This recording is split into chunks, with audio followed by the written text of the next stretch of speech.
Elle était extraordinaire en étant extraordinaire. C'est ainsi que Nancy Slim Keith se décrivait. La femme qui a défini le style américain et est devenue la muse d'Hollywood sans jamais fouler un plateau en tant qu'actrice. Nancy Gross est née à Salinas, en Californie, une ville agricole de la vallée centrale. Son père, Edward Gross, était un entrepreneur prospère, propriétaire de plusieurs conserveries à Monterey. Mais il dirigeait son foyer d'une main de fer, fulminant contre les catholiques, les démocrates et quiconque osait le défier. L'amour dans cette famille s'éteignit avec la mort de son jeune frère. Barry, âgé de seulement 8 ans, s'approcha trop près d'une cheminée, et son pyjama prit feu. Pris de panique, il courut pour échapper aux flammes. Lorsqu'on parvint enfin à éteindre le feu, ses brûlures étaient d'aussi graves qu'il mourut peu après. Son père rendit sa mère responsable pour le reste de sa vie. Lorsque Nancy avait 12 ans, ses parents divorcèrent. Son père lui fit une proposition cruelle. « Si tu abandonnes ta mère et viens avec moi, le tribunal la jugera inapte, et je n'aurai pas à lui verser de pension. Je t'offrirai un cheval, un bateau et une voiture quand tu seras prête. » Nancy n'hésita pas une seconde. « J'aime ma mère. Je reste avec elle. » Son père se leva et partit. Elle ne le reverrait pas avant qu'il ne soit sur son lit de mort. À 18 ans, Nancy convainquit sa mère de lui acheter une décapotable jaune et partit seule dans le désert de la vallée de la mort. Au luxueux Furnace Creek Inn, un oasis fréquenté par l'élite d'Hollywood, elle passa 2 mois entiers, alimentant les rumeurs selon lesquelles elle s'y était rendue pour se remettre d'un avortement. C'est là qu'elle rencontra William Powell, la star de l'homme mince, qui fut captivé par cette jeune femme audacieuse. Powell l'appela « ma princesse Slim », et dès lors, Nancy Gross fut simplement connue sous le nom de Slim. Grâce à Powell, elle fut présentée au magnate William Randolph Hearst et à l'actrice Marion Davies, devenant rapidement une habituée des soirées hollywoodiennes, où elle partageait la table avec Gary Cooper et Cary Grant. En 1938, dans l'exclusif Clover Club, elle rencontra Howard Hawks, le réalisateur de Scarface, et l'impossible Monsieur Bébé. À 42 ans, Hawks avait les cheveux prématurément gris, ce qui lui valut le surnom de « renard gris ». Il était marié et père de 3 enfants, mais cela ne l'empêcha pas d'utiliser sa phrase de séduction favorite. « Veux-tu être dans les films ?» ?»« Non », répondit Slim avec fermeté. « Non ?» demanda Hawks, incrédule. « Non », répéta-t-elle sans plus d'explication. Hawks fut fasciné. En Slim, il vit l'incarnation de son archétype cinématographique, la femme hawkésienne, audacieuse, sans compromis, défiant toujours le protagoniste masculin. Leur romance fut immédiate, mais le sexe, comme Slim le confesserait plus tard, n'était pour lui qu'un besoin physique, sans lien avec la personne avec qui il était. En 1943, alors qu'elle feuilletait Harper's Bazaar, Slim aperçut en couverture une jeune mannequin de 18 ans nommée Betty Backel. « Que pense-t-on de cette fille ?» demanda-t-elle à Hawks en lui montrant le magazine. Hawks cherchait une inconnue pour jouer Slim dans son adaptation d'Avoir et ne pas avoir d'Hemingway. Le résultat fut que la jeune Bacall, découverte par l'épouse du producteur hollywoodien, fut emmenée à Los Angeles pour un essai à l'écran. Hawks non seulement changea son prénom de Betty en Lorraine, mais donna même le surnom de Slim au personnage du film en hommage à sa femme. La scène la plus célèbre de Bacall fut écrite par Slim elle-même. « Tu sais, Steve, il suffit de joindre les lèvres et de souffler. » Lorsqu'ils se marièrent enfin, ce fut Gary Cooper, et non son père, qui la conduisit à l'hôtel. Slim conçut la maison de ses rêves et vécut la vie de luxe qu'elle avait toujours désirée, devenant l'âme de chaque fête. Mais elle découvrit bientôt la véritable nature de Hawks. Il avait de nombreuses aventures avec des stars et une addiction notoire au jeu, rentrant à la maison à 3 heures du matin chaque nuit.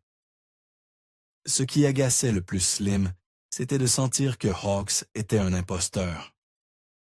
Tout ce qui était authentique chez lui se trouvait à l'écran.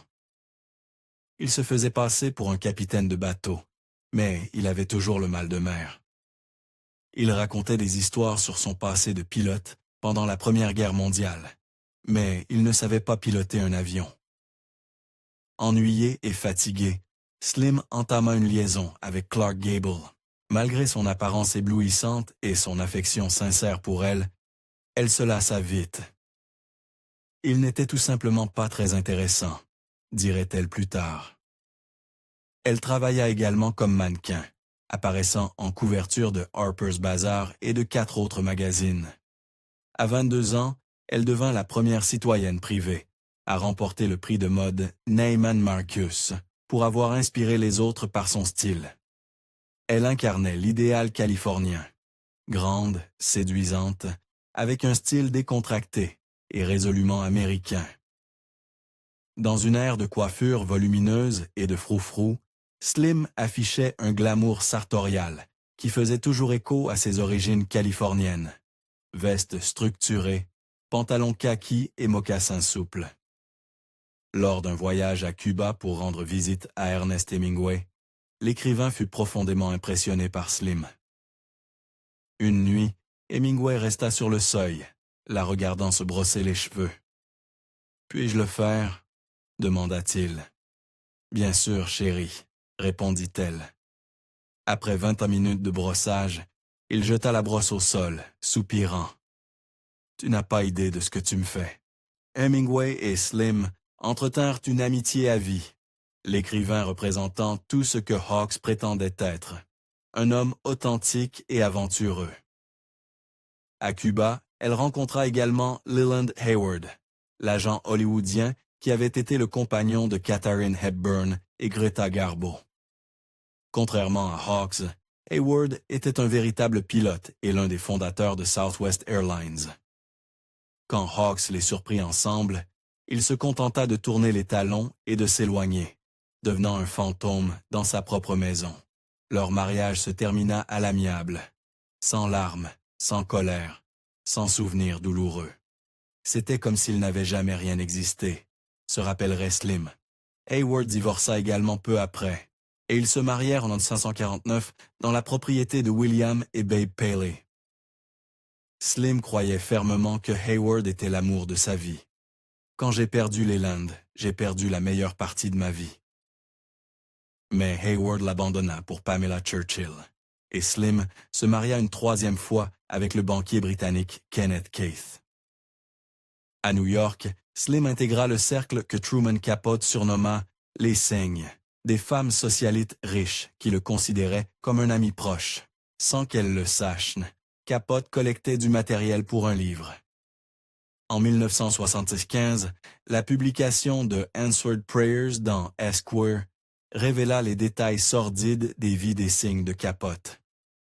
L'extrait de son livre explorait les vies dysfonctionnelles de ces Cygnes, derrière le voile de personnages inspirés, mettant efficacement fin à ses relations avec la haute société. Slim coupa immédiatement tout contact avec l'auteur. Le personnage prétendument basé sur elle, Lady Ina Coolbirth, était aussi peu flatteur que possible, essentiellement une commère de village. Slim Keith mourut d'un cancer du poumon à 72 ans, victime de son habitude de fumer de toujours. Dans ses mémoires, elle écrivit « Dieu m'a béni avec un esprit joyeux et de nombreux autres dons. Ce qui ne m'a pas été donné, je suis sorti le chercher. Parfois, le prix était trop élevé, mais je n'ai jamais été très attiré par les bonnes affaires. » Slim Keith fut la première à définir ce que signifiait être la California Girl, une femme qui croyait en ce qu'elle appelait un uniforme de maison pour la journée, privilégiant les kakis, les chemises sur mesure, les pantalons, les vestes, les mocassins souples et les chaussettes épaisses en angora qu'elle tricotait elle-même. Son influence s'étendit bien au-delà de la mode. Elle découvrit Lauren Bacall, inspira des personnages cinématographiques inoubliables et prouva qu'une femme pouvait naviguer dans les cercles les plus exclusifs d'Hollywood et de New York, tout en restant fidèle à elle-même. En fin de compte, Slim Keith fut une femme extraordinaire, qui ne compromit jamais son authenticité. Elle était, comme elle le disait elle-même, simplement extraordinaire en étant extraordinaire.